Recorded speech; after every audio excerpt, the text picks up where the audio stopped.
Hello everyone, and welcome to Stagecoach Coins. Today I'm going to show what my process of taking in a collection looks like and some of the thoughts from the perspective of a dealer. This is the area I work in, and before I get started on a collection, I make sure and clean out any other coins that I may have been previously working on, so that way there's no confusion on what coins belong to who. I use a desk lamp up above, and there's a couple tools that I always have on hand. Piece of paper and a pen for writing the client's name, phone number, and the date that I took the collection in. I always have a loop handy and a red book for a reference. So just a quick overview of my work area. I was thinking someday in the future I'd give a little more detailed of what I use, why I use them, and why it might help you in your coin collecting hobby. So I'm going to adjust the camera and we'll get started looking at the collection. So when I take in a collection, I try to have a conversation with the client, find out what it is exactly they need. Are they looking to sell the collection? Are they looking for a value? Are they looking for a way to split it up in an estate? So everybody's got slightly different needs and expectations, so I like to discuss those with the client before I get started. Sometimes I'll take a quick look at the collection just to give the client an idea of the potential value or what I'm seeing. I did take a look at this collection with the client, just a real quick overview. I've worked with this person once before, so she kind of knows what to expect from me. So let's take a look inside and see what we've got.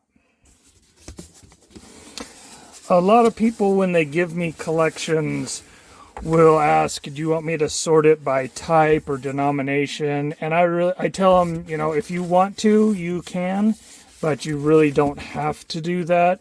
I kind of know what I'm looking for, and a lot of times the client doesn't. So if they're interested in kind of inventorying their own collection, that's fine. But a lot of times I think it's a waste of their time and effort because I kind of know what I'm going to do. So we've got some old Whitman books. They feel fairly light, so there's probably not a whole lot in each one of these. When I get a collection, a lot of times I will kind of sort things by either denomination or a real rough. This is going to be my face value pile, so it's only worth a quarter's worth a quarter, a dime's worth a dime, and I will make up a bag and the person can take that to the bank or spend it however they see fit. And you never know what's in interesting stuff like this. Looks like some old military patches. And some things like these military payment certificates, people think since they're old, World War II era, are worth quite a bit. There were quite a few of these available for collectors. I do have other resources, people who specialize in paper currency, foreign currencies. So if I can't deal with anything, I will send pictures and talk to the people I know, or I will give references to the client and then they can carry on however they see fit. So looks like a bunch of Kennedy half dollars. Looking at the edge, all of them look to be clad. So 99% of the time these are only worth 50 cents. I'll just kind of keep those together. Set that off to the side. I see some rolls of nickels. These are not bank rolls. These are somebody's done these. So more than likely they're just going to be face value Jeffersons. But, the client gave this to me to evaluate. So I will check everything out thoroughly. I just like to go over things real quick at first just to kind of group stuff and get an idea in my head what I am looking at. So it looks like we got a big bag of Jefferson nickels. here's some dimes. From the edges, it looks like it's a bunch of face value. I'll show you what I'm talking about. So when you look at the edge of the dime, and I'm not sure if this is showing up on the camera or not, you can see the copper layer there. So there's no silver value in these. These are all modern, and 99% of the time they're circulated and just worth the face value. So more than likely, this is just going to be a bag of dimes.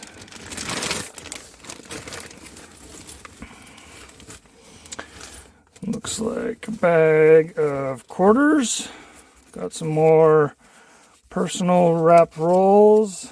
Let's take a look, see if we can see on the end what we got here.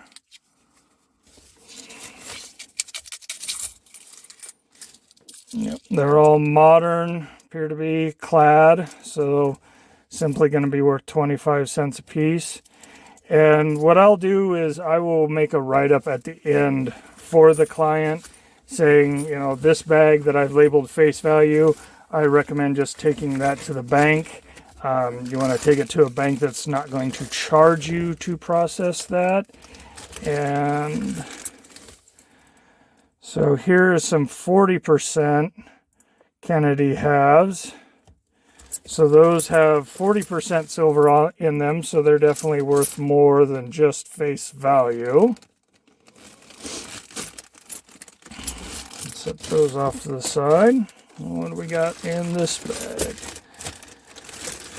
Let's see.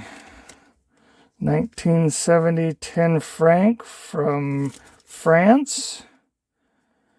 I don't think there's going to be much silver value in that. Let's see. Got a Susan B dollar. Got some Ike dollars. A lot of people call these silver dollars. And there are a few, very few that are silver, but most of them are not. They are clad, so they're going to be worth $1. So some people like to keep these and give these to grandkids or the neighbors' kids for doing chores, hand them out at Halloween. Looks like we might have probably some more Susan B's or possibly Sacagawea dollars. Yep, looks like Susan B's. So we'll keep all the dollars together. And we got a few randoms. Got a clad $50, so we'll put that there. And the mandatory bag of pennies. So let's see, are these going to be, these are probably going to be wheat pennies. And with wheat pennies, people think, well, you know, they're old. My grandma collected those. They're worth something. Most common ones, the best you can possibly get is probably about 3 cents a piece. I will go through if I see some that have nice faces on them. I might possibly help the client out with that. So that's a 1974. So that is not going to be anything other than just a cent. Like a lot of common pennies, but I'll take a look at those as I dig deeper into the collection. So we'll just keep all the cents together, leave those there in the bag, and we'll take a look and see what's in our Whitman books. So this is the 1909 to 1940. These are going to be the wheat pennies. Looks like sounds like a couple dropped out of there, so I'll grab that, put it back in. So most of these are going to be common, circulated condition, not worth very much, but you know, we'll take a look at them and help the client out, make a decision that best fits them.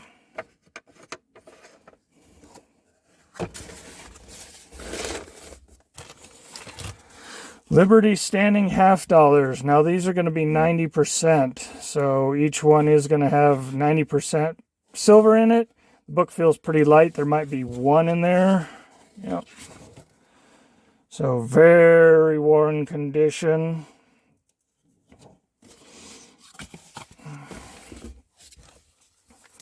So here's book 2 of the Lincoln Cents. Still in the wheat pennies.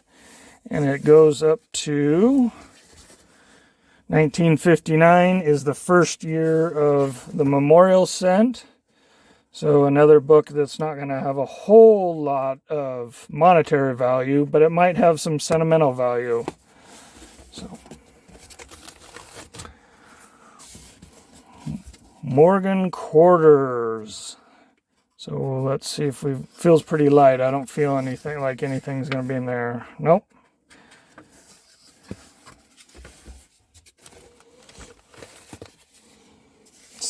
Liberty standing $50. I think I feel 1 in there. So let's see what we got.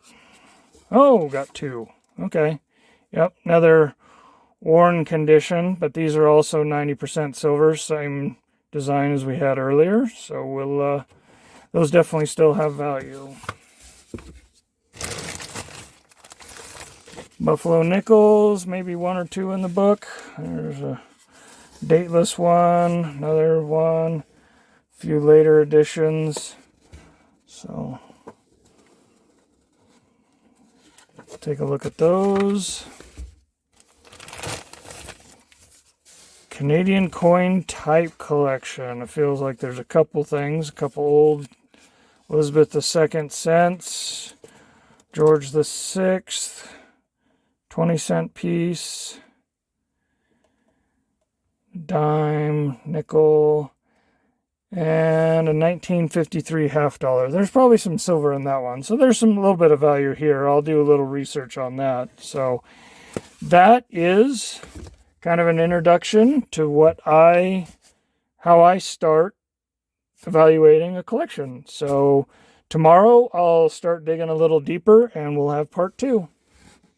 And thanks for watching and welcome to Stagecoach Coins.